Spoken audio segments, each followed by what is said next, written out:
Salut, heureuse de vous retrouver pour notre rendez-vous quotidien à la 13e Biennale de l'art africain contemporain, le Dakar. Ce ne sont pas que des expositions, il y a également d'intenses moments de réflexion. Et cette année, les rencontres et échanges ont pour thème art africain contemporain au pluriel et transformation des cadres intellectuels et normatifs. Les travaux ont démarré à l'université Cheikh Anta Diop de Dakar et se sont poursuivis ici, au musée Théodore Monod, IFAN. Voici les temps forts de la manifestation. Je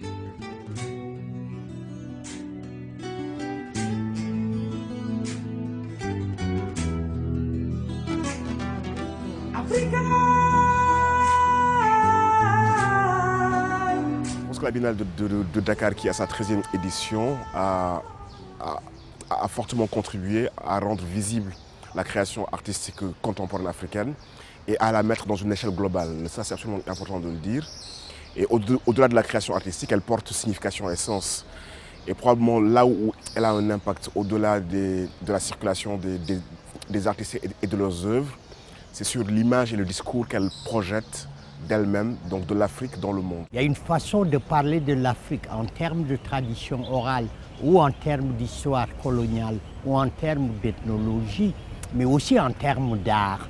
L'émergence du primitivisme au XIXe siècle est une manière d'imaginer l'Afrique hors d'Afrique à partir de la culture matérielle africaine. Les Africains se sont engagés à imaginer l'Afrique pour eux-mêmes, de deux manières, si vous voulez. La première manière, c'est d'imaginer une Afrique hors du regard des Occidentaux.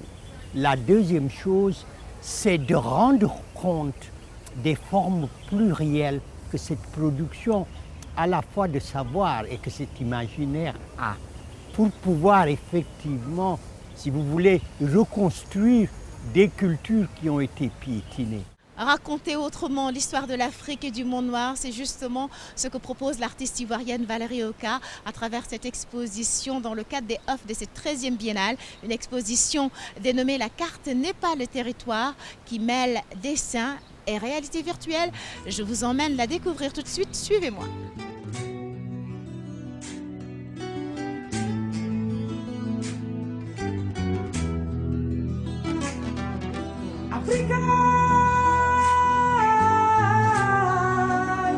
L'histoire de l'Afrique a souvent été racontée par d'autres.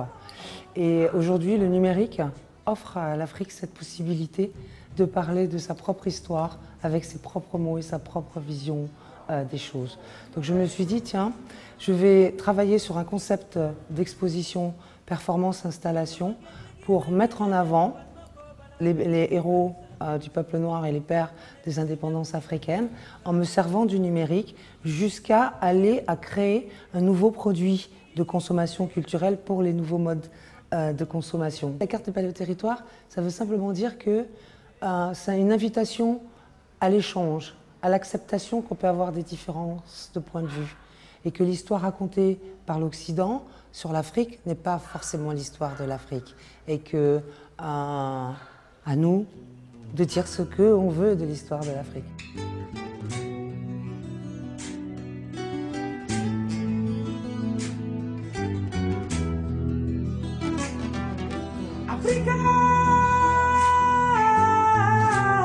C'est ici que s'achève notre rendez-vous quotidien. Merci de l'avoir suivi.